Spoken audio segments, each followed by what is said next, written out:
Paz seja convosco, sou seu amigo pastor Paulo Almeida.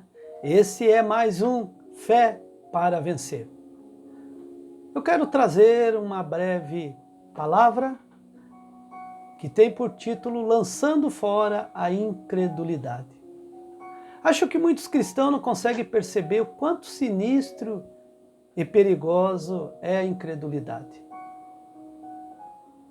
Muitos fariseus empinam seus narizes e religiosos e desprezam os pecadores, principalmente aqueles que cometem aqueles pecados mais visíveis. Eles os criticam profundamente sem perceber que a incredulidade que abriga seus corações e que em alguns casos é consagrada em suas doutrinas é mais perversa aos olhos de Deus do que os pecados que estão condenando. Jesus repreendeu seus discípulos por descrença mais do que qualquer outra coisa. A razão pela qual a incredulidade é tão perigosa é que, além de ser um pecado em si, ela também pode ser uma porta de entrada para outros tipos de pecado. Sabemos que a fé é a moeda do reino de Deus e que sem fé é impossível agradar a Deus. No entanto, acho que muitas pessoas têm uma falta de entendimento básico no que diz respeito à fé.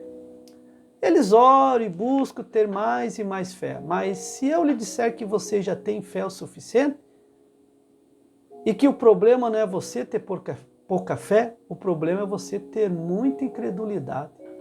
Em Marcos 9:24, o homem disse a Jesus: eu creio, ajuda-me a vencer a minha incredulidade. Observe que ele não pediu a Jesus que ele desse mais fé. Na realidade ele disse: eu creio. Esse homem reconheceu que o seu problema não era ter pouca fé, mas sim muita incredulidade. Fé e incredulidade podem estar presentes ao mesmo tempo. A fé tem o potencial de mover montanhas, mas a incredulidade anulará todo o poder da fé. Deixe-me explicar melhor. Uma pessoa tem um carro a diesel. Um dia ela empresta esse carro a um amigo, e esse amigo, como cortesia, no caminho de volta para devolver o carro, decidiu reabastecer o carro, repondo o combustível que havia usado. Ele entrou no posto de gasolina, abriu a tampa do tanque e começou a abastecê-lo, mas com gasolina. Como ele não percebeu a mensagem de alerta em vermelho e negrito no tanque que dizia abastecer somente com diesel? Eu nunca vou saber, mas uma coisa é certa: seu pequeno erro ficou caro para aquele que era dono do carro e foi devastador para o veículo. Após a adição da gasolina, o veículo não funcionou mais, não porque houvesse muito pouco diesel no tanque. O problema foi a injeção de uma substância incompatível com o design do veículo. É exatamente dessa maneira que a incredulidade funciona. O diabo quer injetar descrença em nossos espíritos, porque ele sabe que isso vai nos fazer parar de vez. Vamos considerar o contexto do versículo em que Jesus falou sobre a fé que move montanhas. Essa passagem é encontrada em Mateus 17.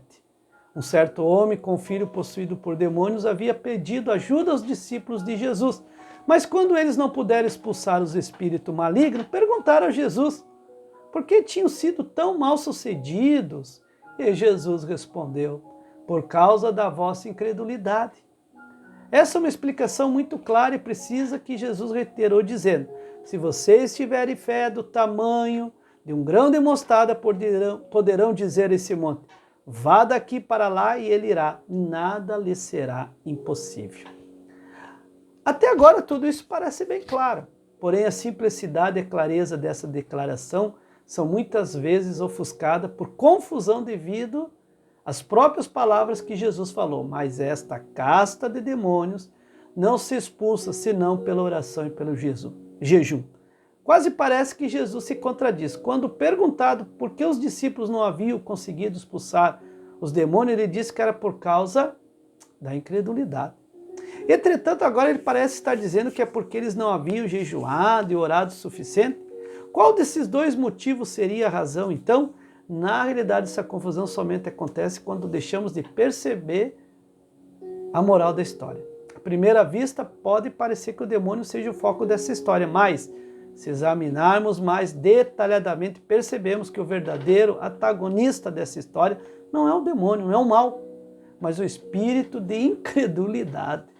Os discípulos estavam preocupados com o mal, com o demônio dentro do menino, mas Jesus estava preocupado com a incredulidade dos seus discípulos. A pergunta dos discípulos era sobre expulsar demônios, mas a resposta de Jesus era sobre expulsar a incredulidade. Jesus sabia que uma vez que eles lançassem fora toda descrença, expulsar os demônios seria moleza. Às vezes temos que fazer longas orações e jejuar por muitos dias antes de obtermos a vitória. Mas não obtemos resposta porque nossas petições obrigam Deus a fazer alguma coisa. E não é porque finalmente fizemos por merecer. Ao acreditarmos nossa conta bancária espiritual com horas de crédito de oração. Na realidade, muito jejum e oração pode ser, se necessário, úteis para nos ajudar a obter a vitória sobre nossa própria obstinada carne e expulsar o espírito de incredulidade que impede o poder de Deus de fluir através de nós. Esse é o tipo de incredulidade que sai apenas com oração e jejum. Também vale a pena mencionar que alguns manuscritos não contêm a declaração sobre a oração e jejum. A razão pela qual muitas traduções da Bíblia deixaram completamente de fora. Seja como for, a fé é a chave para uma oração poderosa.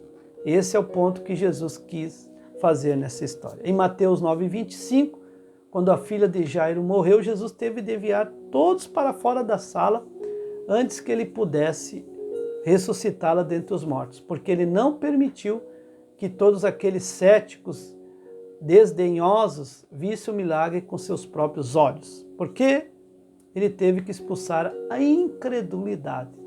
Pedro fez a mesma coisa em Atos 9:40. Pedro mandou que todos saíssem do quarto, depois ajoelhou-se e orou, voltando-se para a mulher morta, disse: Tabita, levanta-te. Ela abriu os olhos e vendo Pedro, sentou-se. Jesus ensinou aos seus discípulos uma lição muito importante. Lance fora o espírito de incredulidade e nada será capaz de lhe resistir.